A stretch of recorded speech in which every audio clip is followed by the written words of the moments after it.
KPK kembali menggelar program penguatan anti korupsi penyelenggara negara berintegritas Paku Integritas.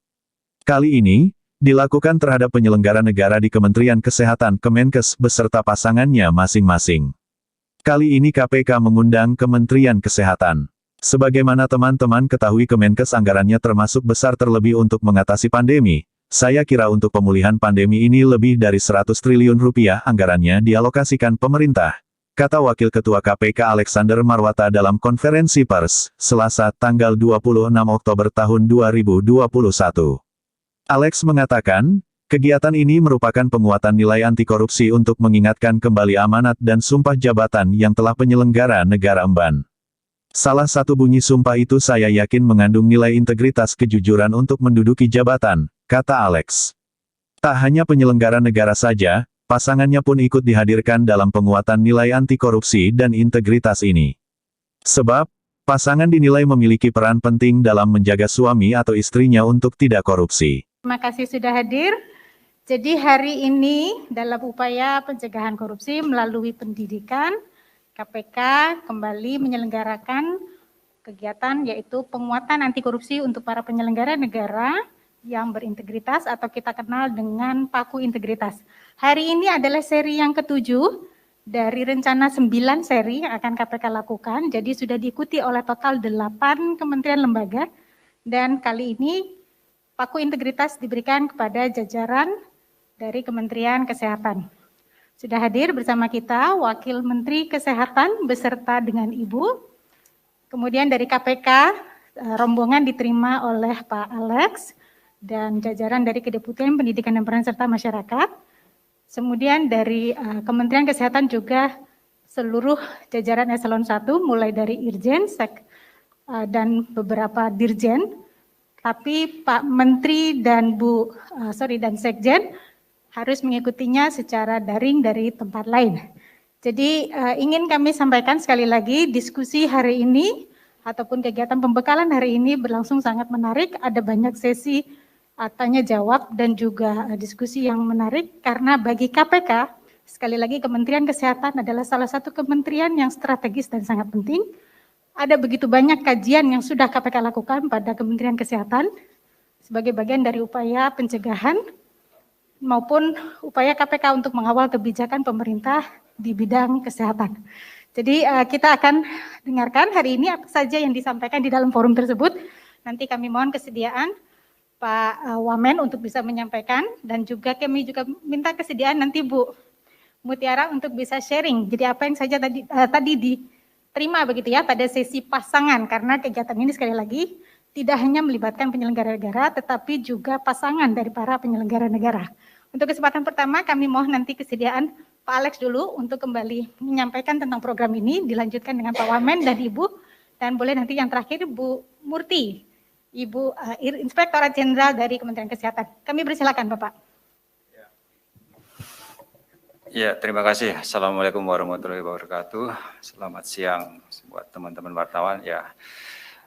Kembali KPK pada kesempatan ini menyelenggarakan kegiatan Paku Integritas untuk penguatan nilai-nilai anti korupsi kepada pejabat penyelenggara negara dan kali ini KPK mengundang Kementerian Kesehatan ya sebagaimana teman-teman ketahui Kementerian Kesehatan ini anggarannya termasuk besar, terlebih dalam kerangka untuk mengatasi pandemi COVID itu. Saya kira untuk pemulihan pandemi itu lebih dari 100 triliun anggaran yang dialokasikan pemerintah ke Kementerian Kesehatan. Dan ya kegiatan penguatan nilai-nilai anti korupsi, penguatan integritas ini sebetulnya hanya sekedar untuk mengingatkan kembali. Karena apa? Para penyelenggara negara, pejabat pada umumnya kan selama ini sudah dilantik dan disumpah ya. Saya kira tidak hanya sekali, untuk pejabat eselon 1 itu paling enggak itu 4-5 kali pasti pernah ketika menduduki suatu jabatan itu disumpah. Nah, salah satu bunyi dari sumpah itu saya yakin itu juga mengandung nilai-nilai integritas kejujuran bahwa untuk menduduki jabatan pejabat tersebut tidak menjanjikan atau menerima apapun. Salah satunya akan seperti itu. Dalam kesempatan ini KPK mengajak para pejabat dan pasangannya karena kami melihat peran penting dari pasangan, suami atau istri, dalam melakukan pendampingan atau melakukan pengawasan terhadap pasangan yang sedang menduduki jabatan di Kementerian Kesehatan. Mengingatkan ya, kalau misalnya ada godaan-godaan tertentu yang berujung pada gratifikasi dan lain sebagainya, kan rata-rata kan gratifikasi ini diberikan secara tunai ya, secara tunai. Ya mungkin ibunya ketika menerima sesuatu yang sifatnya tunai bisa menanyakan, ini uang apa? Karena kalau gaji penghasilan resmi kan selalu ditransfer, kan seperti itu. Atau apapun belanja pembelian aset-aset yang menurut ukuran selaku penyelenggara negara mungkin tidak bisa dibeli dengan penghasilan yang sah. Nah itu pasangan itu kami berharap mengingatkan ya agar tidak mudah tergoda hal-hal yang kaitannya dengan suap maupun gratifikasi. Itu makanya kami mengundang para pejabat dan pasangannya itu dalam kerangka untuk penguatan nilai-nilai anti korupsi dan nilai-nilai integritas ya dalam penyelenggaraan negara maupun di instansi Kementerian Kesehatan dan juga dalam lingkup keluarga agar juga para pejabat itu bisa memberikan teladan contoh di dalam lingkungan kerja, di dalam lingkungan keluarga maupun di dalam bermasyarakat. Mungkin hal itu tadi yang kami diskusikan ya dan selain juga banyak hal lain terkait dengan apa saja yang menjadi tantangan di Kementerian Kesehatan dan tentu saja inspektorat ini sangat penting sekali peranannya sebagai second line of defense yang mengawal jalannya pengelolaan di Kementerian Kesehatan agar on the track sesuai dengan ketentuan dan juga untuk menghindari terjadinya kecurangan, penyimpangan yang ujung-ujungnya berdampak pada penyelenggara negara yang bermasalah dengan aparat penegak hukum. Itu sedini mungkin bisa dihindari dengan peran aktif dari Inspektorat Jenderal. Saya kira itu pengantar dari saya, mungkin nanti akan dilanjutkan oleh Pak Wamen, Pak Dante, maupun istri terkait dengan kegiatan yang diselenggarakan hari ini bersama KPK. Saya kira itu, Mbak Ipi.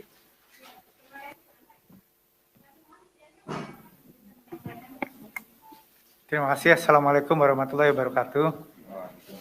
Saya ucapkan terima kasih kepada KPK yang telah mengundang kami pada hari ini. Dan saya ingin menceritakan bagian terakhir terlebih dahulu pada sesi ini. Bahwa saya sudah menggunakan jaket berwarna biru ini.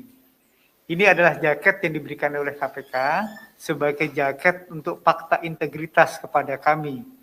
Fakta integritas untuk melakukan budaya dan penguatan anti korupsi di Kementerian Kesehatan. Hari ini kami telah berdiskusi banyak, baik secara teknis maupun secara legal dan secara filosofi tentang bagaimana penguatan korupsi, anti korupsi itu bisa dilakukan di kementerian kami. Kami banyak menerima masukan dari KPK tentang berbagai macam aspek yang bisa dikelola di dalam Kementerian Kesehatan yang tadi sudah disebutkan oleh Pak Alek, mempunyai anggaran yang besar. Dan anggaran besar tersebut harus bisa diberdayagunakan dan bisa dipertanggungjawabkan kepada masyarakat banyak. Karena itu beberapa aspek, terutama aspek defense mechanism yang paling penting adalah, yang pertama adalah model percontohan dari pimpinan. Model percontohan dari pimpinan untuk melakukan fakta integritas ini secara baik dan benar. Kemudian yang kedua adalah sistem yang terorganisir dengan baik. Sistem yang terorganisir secara baik ini tentunya akan kami wujudkan di Kementerian Kesehatan sesuai dengan undang-undang dan peraturan yang berlaku. Yang ketiga adalah bahwa model ini harus bisa dipertanggungjawabkan secara konsep dan dipertanggungjawabkan secara materi. Bapak dan Ibu sekalian, apa yang kami diskusikan pada hari ini merupakan sesuatu yang berharga buat kami di Kementerian Kesehatan untuk melakukan berbagai macam perubahan dan menyempurnakan apa yang sudah baik dikerjakan di Kementerian Kesehatan. Karena itu kegiatannya dinamakan kegiatan penguatan. Penguatan ini artinya memang beberapa hal harus dikuatkan di dalam sistem yang sudah ada, yang diperbaiki yang masih harus diperbaiki. Beberapa hal sudah kami diskusikan secara baik dengan KPK, dan mudah-mudahan kami bisa melaksanakan fakta integritas dengan jaket biru yang kami kenakan hari ini untuk menjalankan sistem penguatan anti korupsi di Kementerian Kesehatan. Terima kasih. Terima kasih Pak Wamen. Sebelum saya ke Bu Mutiara Yasmin Iskandar atau Bu Iin ya, begitu. Saya mau mengundang rekan-rekan jurnalis yang mengikuti konferensi pers ini melalui akun-akun media sosial KPK untuk bisa menyampaikan pertanyaan atau tanggapan melalui fitur yang tersedia. Baik, sebelum nanti kita masuk pada sesi tanya jawab, saya ingin berikan kesempatan untuk Ibu Iin.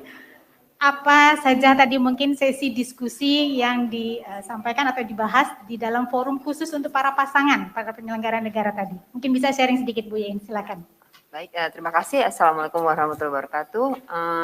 Hari ini merupakan hari yang cukup berarti ya bagi saya, karena ini merupakan pertama kali dalam pengalaman untuk bagi saya, diri saya secara pribadi.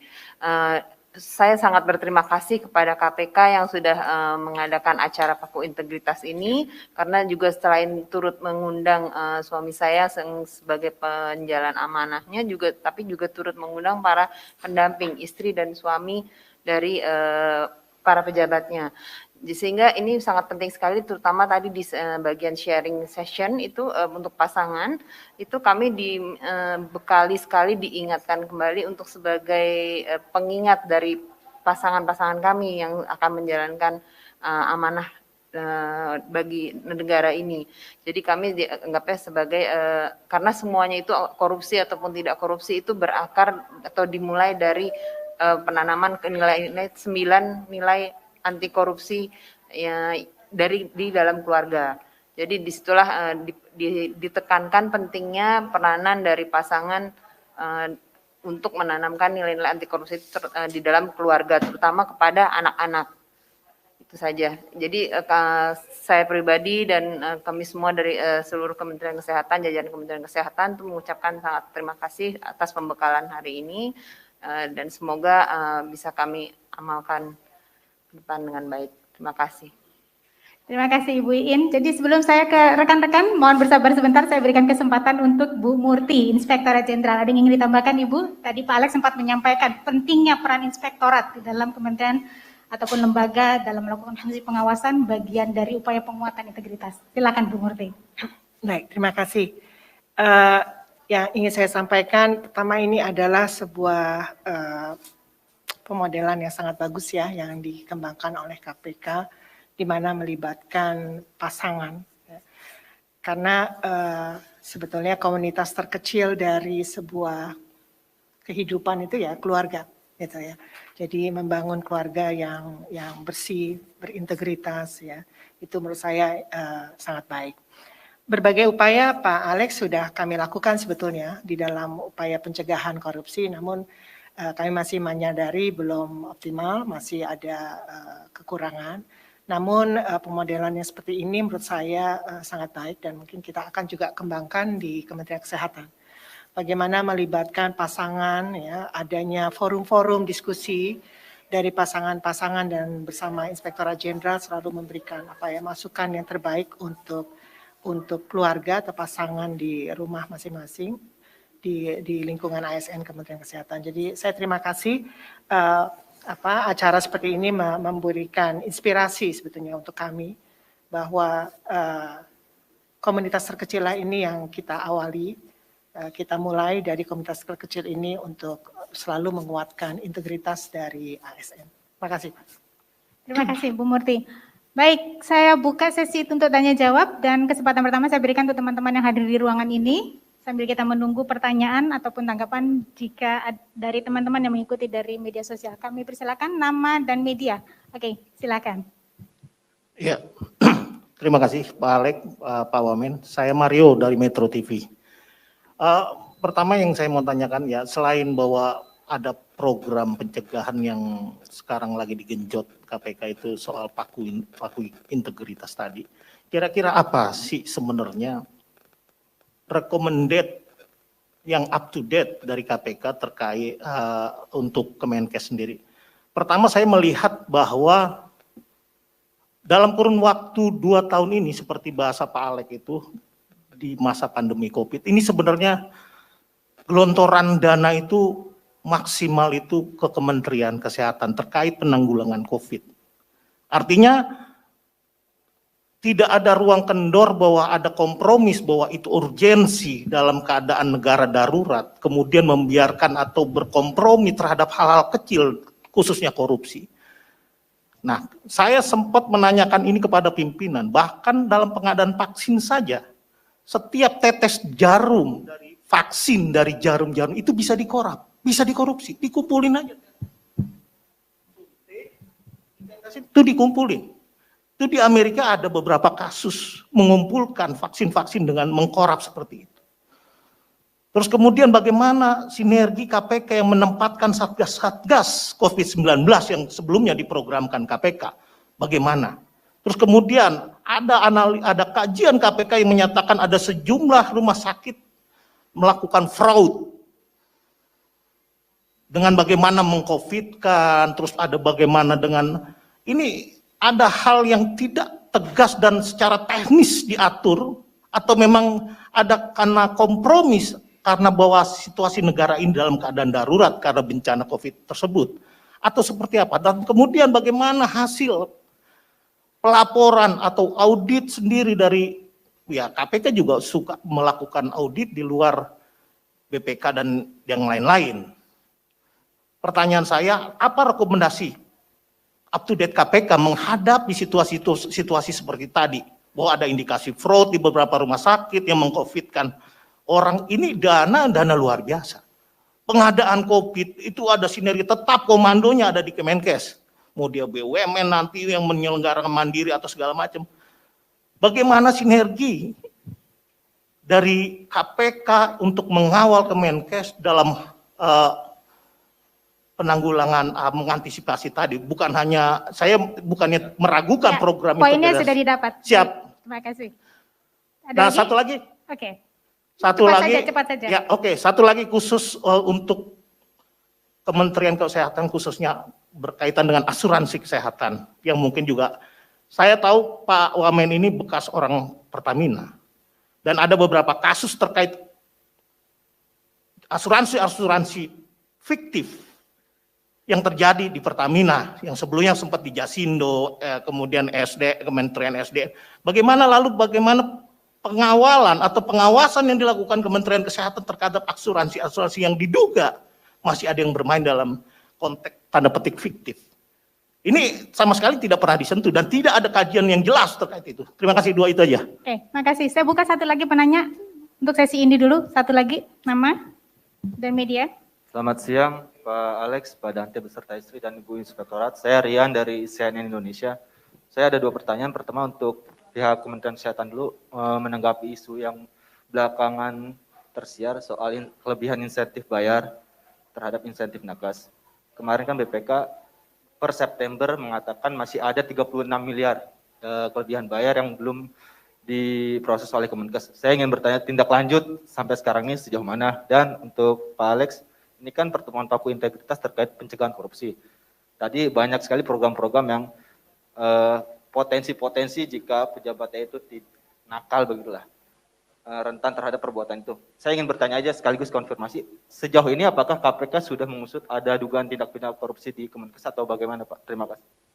Baik, terima kasih. 2 dulu ya untuk sesi ini karena cukup panjang tadi pertanyaannya. Jadi kesempatan pertama saya berikan untuk Pak Alex bisa menjawab tadi yang dari 2 pertanyaan langsung saja Pak, Mario dan Rian tadi. Ya, terima kasih Mas Mario. Ya, kalau terkait dengan pengawalan KPK sejak negara itu dinyatakan dalam kondisi bencana non alam, ya KPK memang mendapatkan tugas dari Presiden selain dari BPKP itu kan untuk melakukan pengawalan maupun pendampingan, utamanya menyangkut ya pengadaan saat itu karena awal-awal sudah kami lakukan. Waktu itu kita juga berkoordinasi dengan Kementerian Kesehatan dan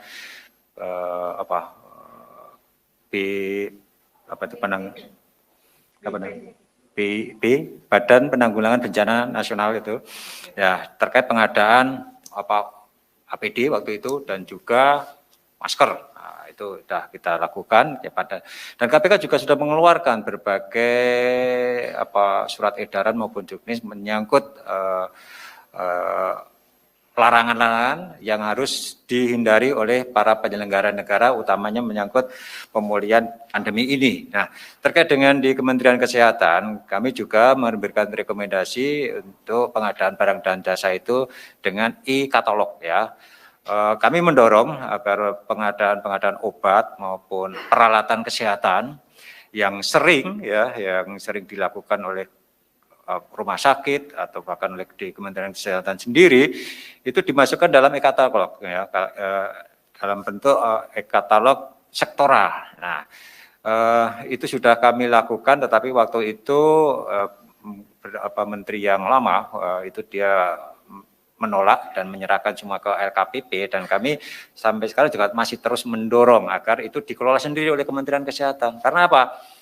Karena di Kementerian Kesehatan sendiri mereka yang lebih memahami kebutuhan dari rumah sakit atau peralatan kesehatan apa yang dibutuhkan. Mereka yang juga lebih paham terkait dengan kualitas dan harga. Ya.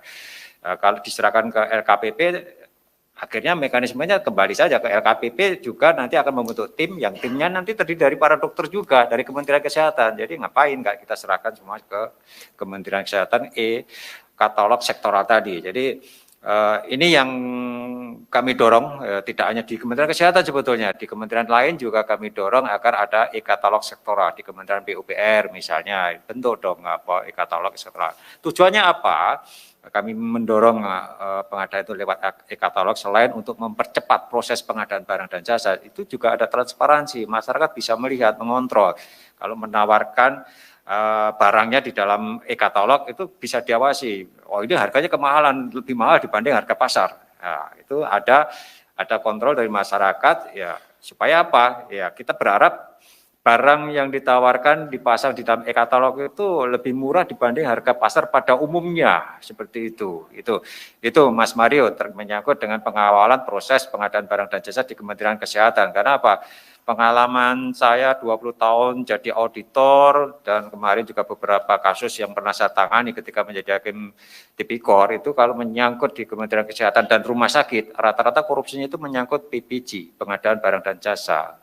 Mas Mario, teman-teman masih ingat terkait pada saat pandemi flu burung, itu kan juga ada kasus yang ditangani KPK menyangkut pengadaan alat laboratorium yang digunakan untuk memproduksi vaksin flu burung, itu juga markup ya.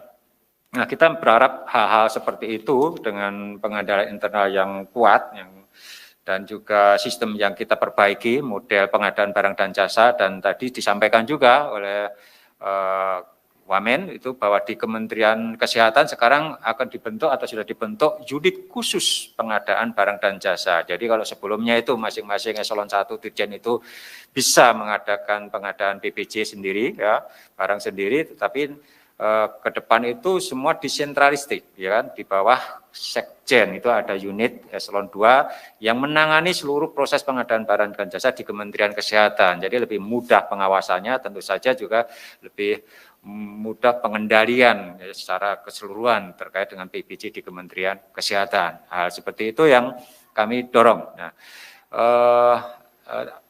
tadi pertanyaan apa lagi belum? Yang kedua apa? Sinerginya. Tadi yang paku integritas, Pak. Paku integritas ada sebagai program pencegahan, dan sejauh mana ini sudah kemudian menemukan tadi ya, mengusut terkait dengan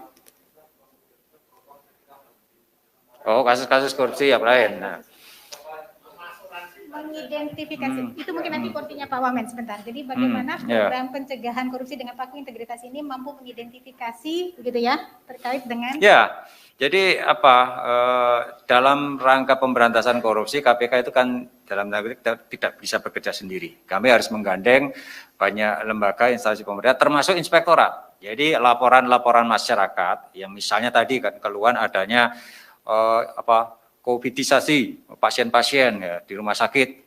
Apakah KPK menerima? Ya, KPK menerima. Dan itu kami serahkan ke inspektorat untuk dilakukan klarifikasi, ya kan seperti itu. Tujuannya apa? Supaya lebih efektif, karena hanya informasi kadang-kadang juga alat buktinya itu tidak akurat dan perlu pendalaman lebih lanjut, kan seperti itu. Rumor itu rasa-rasanya ya teman-teman wartawan juga sudah dengar, katanya saja itu kan. Nah, itu kan perlu dilakukan klarifikasi. Kalau ada rumah sakit seperti itu, rumah sakit yang mana gitu kan? Apakah benar pasien yang tidak kena COVID tetapi ketika meninggal langsung di stempel ditap sebagai COVID supaya apa? Supaya biayanya diklaim ke pemerintah, kan seperti itu arahnya. Apakah itu fraud? Kalau terjadi ya itu namanya fraud gitu kan. Pasti itu ujung-ujungnya adalah kerugian keuangan negara yang mestinya biaya ditanggung pasien, tapi karena dianggap sebagai COVID menjadi ditanggung pemerintah, kan seperti itu pasti ada kerugian negara. Dan itu yang informasi-informasi yang masih subir seperti itu tidak didukung dengan bukti, kami koordinasikan dengan inspektorat untuk dilakukan klarifikasi apakah benar. Nah, mungkin nanti Bu Ijen akan menjelaskan sejauh mana informasi-informasi hal tersebut itu dilakukan klarifikasi dan apakah ada mengandung kebenaran atau tidak. Gitu. Saya kira gitu, Mas Mario. Ya, terima kasih Pak Alex. Untuk pertanyaan berikutnya akan dijelaskan oleh Pak Wamen, kami persilakan. Ada 2 pertanyaan tadi Pak, terkait dengan pengawasan asuransi kesehatan, dan yang kedua terkait dengan tindak lanjut dari hasil audit terkait dengan kelebihan bayar insentif. Ya, jadi yang ingin saya sampaikan adalah tidak ada diskresi di dalam audit dan dalam pengawasan keuangan. Itu prinsip utamanya. Dalam hal asuransi kesehatan yang tadi sudah disampaikan, maka kami akan melakukan evaluasi dan akan melakukan tindak lanjut yang baik pada asuransi-asuransi fiktif yang ada. Itu akan kita tangani dengan baik, kemudian akan dilakukan investigasi dari berbagai macam elemen yang terlibat, penegak hukum yang terlibat mengenai asuransi-asuransi fiktif yang ada, terutama di dalam berita tentang asuransi yang kemarin ada di Pertamina. Itu yang pertama. Kemudian yang kedua mengenai insentif yang lebih. Insentif yang lebih itu karena double bayar, bukan karena kelebihan uangnya, tapi karena double transfer. Sehingga di beberapa rumah sakit ada 477 rumah sakit yang double transfer. Kita mintakan kepada rumah sakit tersebut, pada nakes tersebut untuk mengembalikan yang sudah ditransfer. Sehingga secara akuntabilitas bisa dipertanggungjawabkan. Ini masalah teknis saja sebenarnya, masalah teknis tentang double transfer tersebut, dan setelah mendapatkan audit dari BPK, maka kami mendapatkan temuan tersebut, sehingga kami minta untuk melakukan transfer balik kepada pemerintah. Itu yang bisa saya sampaikan. Terima kasih Pak Wamen. Kami berikan kesempatan untuk Bu Irjen bisa menambahi mungkin dari keterangan Pak Wamen maupun tadi bagaimana tindak lanjut untuk laporan atau keluhan yang terkait dengan dugaan-dugaan adanya tadi terkait dengan klaim pasien rumah sakit. Baik, terkait COVID. Baik, terima kasih. Jadi saya juga ingin menambahkan tadi yang dipertanyakan oleh Mas Mario ya. Jadi alhamdulillah KPK terutama Deputi Pencegahan betul-betul mendampingi kami dari awal ya. Dari mulai menyusun kebijakan bersama-sama, meneliti titik resiko ini seperti apa ya, supaya jangan terjadi di kemudian hari terjadi peluang-peluang yang tidak diinginkan. Terutama saat itu saya ingat betul pertama kali untuk pengadaan APD yang jumlahnya mungkin tidak sangat besar ya jumlahnya. Jadi ini sudah dikawal oleh teman-teman KPK.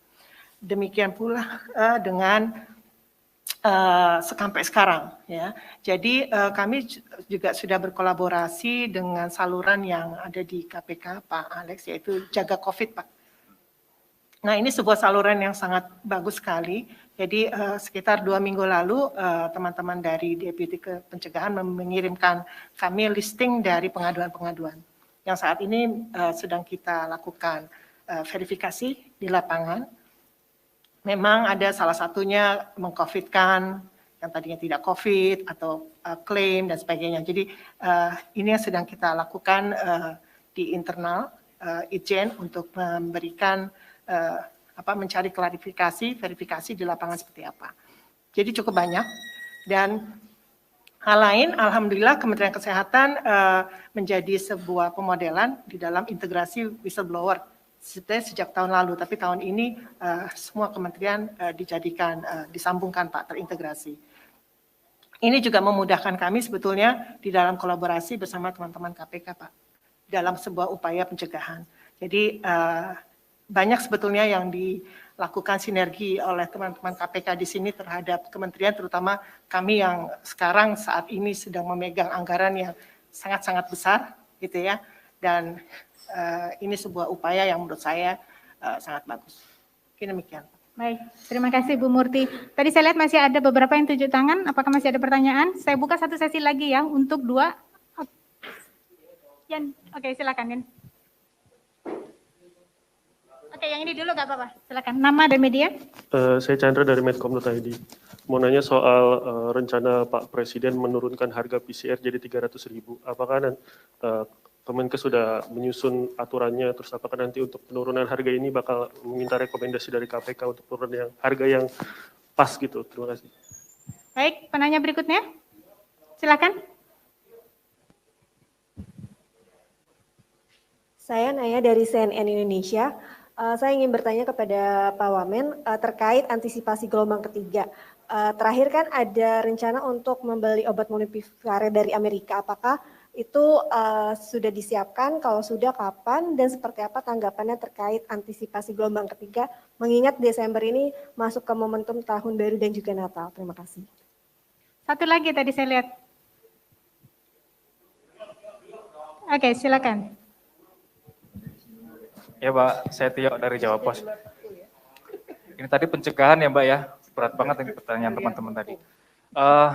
Saya ingin bertanya ke istri Pak Wamen sebenarnya lebih tepatnya. Ini kan tadi sharing diskusi soal nilai-nilai ya, nilai-nilai anti korupsi. Nah ini kaitan dengan begitu banyak pertanyaan teman-teman yang ada yang ngomong fraud, ada yang ngomong soal penyimpangan dan segala macam. Nah ini kalau istri Pak Wamen tahu bahwa begitu kompleksnya masalah kesehatan, dari mulai pengadaan segala macam, dari nilai-nilai itu ada nggak yang salah satu mungkin yang bisa diterapkan secara konkret, kemudian dikasih saran untuk ke Pak Wamen gitu kan Bu. Nah kemudian penerapan itu juga apakah juga dilakukan ke orang-orang dekatnya Pak Wamen segala macam, jadi role model segala macam. Nah ini sebenarnya kita pengen tahunya seperti itu, dari nilai-nilai yang tadi disampaikan oleh Pak Alex, mungkin ada beberapa yang udah terbesit nih untuk bikin sesuatu yang sifatnya pencegahan segala macam. Oke, itu aja Bu. Ya, terima kasih. Baik, ini ada 3 pertanyaan, utamanya yang 2 ini lebih ditujukan ke Pak Wamen. Saya berikan kesempatan dulu untuk Pak Wamen terkait dengan penurunan harga tes PCR 300.000 ini. Dan yang kedua terkait dengan antisipasi untuk gelombang 3. Silakan Pak. Tentu rekomendasi Bapak Presiden memberikan target untuk menurunkan tes PCR menjadi 300 itu bukan tanpa dasar. Bapak Presiden pasti sudah menghitung dan mendapatkan informasi tentang berapa harga reagen, berapa harga pemeriksaan, dan berapa kapasitas yang bisa kita lakukan untuk melakukan pemeriksaan PCR. Dari kerangka tersebut, maka setelah dihitung-hitung kelihatannya angka 300.000 itu menjadi angka yang mungkin masuk akal dan real untuk dilaksanakan. Kita sedang melakukan persiapan, antara lain adalah melakukan pemodelan untuk menyederhanakan harga reagen yang masuk. Itu yang paling penting, karena itu adalah komponen terbesar dari seluruh pembiayaan dalam tes PCR. Jadi melakukan penurunan harga reagen yang masuk, itu menjadi model yang akan kami segera tindak lanjuti, sehingga harga tes PCR nanti akan menjadi di bawah 300 atau 300.000 tersebut. Yang sekarang masih 499.000. Kenapa ini penting? Karena dalam data yang paling penting untuk melakukan identifikasi COVID-19 untuk mencegah terjadinya gelombang-gelombang berikutnya adalah melakukan testing yang tepat. Dan testing ini bisa dilakukan oleh masyarakat secara luas apabila harganya terjangkau. Dan apa yang disampaikan oleh Bapak Presiden kami tindak lanjuti secara teknis. Itu yang pertama. Kemudian yang kedua tadi mengenai bagaimana perencana untuk mencegah terjadinya gelombang ketiga. Maka sebenarnya ingin saya sampaikan, gelombang ketiga itu akan datang atau tidak datang tergantung dari masyarakat. Bagaimana masyarakat menjaga protokol kesehatan secara baik di dalam komunitas. Karena angka penularan itu adalah dari orang ke orang. Pertama. Kemudian yang kedua adanya varian baru. Saat ini ada varian Delta dan ada varian Delta Plus. yang sudah berkembang di Inggris, yaitu AY 4.2. Itu adalah varian baru yang sedang berkembang di Inggris dan menyebabkan adanya gelombang baru. Ini juga kita coba untuk identifikasi sehingga tidak menyebabkan kenaikan gelombang. Bagaimana caranya? Caranya adalah melakukan kegiatan mobilitas masyarakat yang dibatasi. Walaupun sekarang sudah mulai turun kasusnya, diharapkan masyarakat tidak euforia, karena di beberapa tempat sudah kami identifikasi kasusnya agak sedikit meningkat dibandingkan dengan tempat-tempat lain. Berkaitan dengan obat-obatan yang kemarin ditanyakan yang heboh, ada beberapa obat-obatan yang melakukan pendekatan baru. Yang pertama adalah RNA nuklease. RNA replikasi ini antara lain obatnya adalah molnupiravir. Dan molnupiravir kemarin sudah Bapak Menteri Kesehatan bersama Bapak Menko Marifest sudah melakukan pertemuan dengan Merck di Amerika dan mencoba untuk melakukan manufacturing obat tersebut di Indonesia. Sebenarnya uji klinis untuk obat golongan ini sudah dilakukan pula di Indonesia, misalnya remdesivir. Itu satu golongan dengan obat remdesivir, molnupiravir tersebut, yaitu RNA replication inhibitor. Kemudian yang lainnya adalah obat-obat yang juga kita lakukan uji klinis, obat-obat baru. Dan uji klinis ini terus kami lakukan dan kami investigasi di berbagai macam sumber sehingga menjadi pengobatan yang baik untuk pasien-pasien COVID. Kenapa obat ini, salah satu obat ini dipilih? Karena berdasarkan uji klinis tahap 3, molnupiravir tersebut dapat menurunkan angka hospitalization di rumah sakit dan menurunkan angka kematian sebanyak 50% pada kasus ringan. Sekali lagi pada kasus ringan, bukan pada kasus sedang dan kasus berat. Jadi pendekatan yang dilakukan adalah pendekatan untuk mengadakan obat ini buat masyarakat. Tetapi ini bukan game of changer. Game of changer-nya adalah mosaik yang terbentuk dari mulai protokol kesehatan yang baik, vaksinasi yang cepat, dan pengobatan yang mumpuni. Jadi dari mosaik tersebut kita akan berusaha untuk mencegah terjadinya gelombang ketiga atau third wave. Terima kasih. Ya, terima kasih Pak Wamen. Jadi untuk pertanyaan terakhir kami berikan kesempatan Bu Iin bisa menyampaikan mungkin apa yang menjadi pertanyaan tadi Saudara Tio.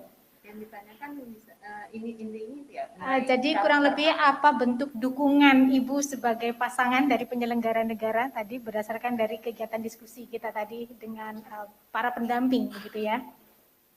Ya, dan kalau apakah Ibu memberikan rekomendasi tadi misalnya atau mengingatkan kepada pasangan Ibu dan apakah Ibu juga misalnya menjadi teladan begitu mungkin di keluarga atau ikut menularkannya di lingkungan sekitar tempat Ibu tinggal? Ya, tadi kalau nggak salah saya tangkap ada pertanyaan nilai mana ya yang paling menonjol ya. Kalau nggak salah ya ada pertanyaan silakan. Itu ya, betul tidak tadi Mas yang bertanya. Karakter. Kalau tadi saya di acara ini sendiri juga jujur, itu buku juga yang paling berkesan, saya sampai langsung hafal halaman 24 karena itu mengandung tercantum 9 karakter nilai anti korupsi. Dan saya setuju sekali tadi juga pada saat pembekalan itu dikatakan bahwa semuanya harus berasal dari keluarga untuk mencegah anti korupsi itu. Jadi baik bisa dimulai dari pasangan dan juga bahkan anak-anak. Jadi anak-anak tidak hanya pasangan tapi anak-anak juga bisa sebagai reminder untuk ayahnya atau ibunya, orang tuanya yang sedang mengemban amanah. Gitu loh. Jadi bisa menanamkan nilai-nilai itu. Jadi yang paling penting kalau menurut saya itu yang paling pertama harus adalah memang kejujuran.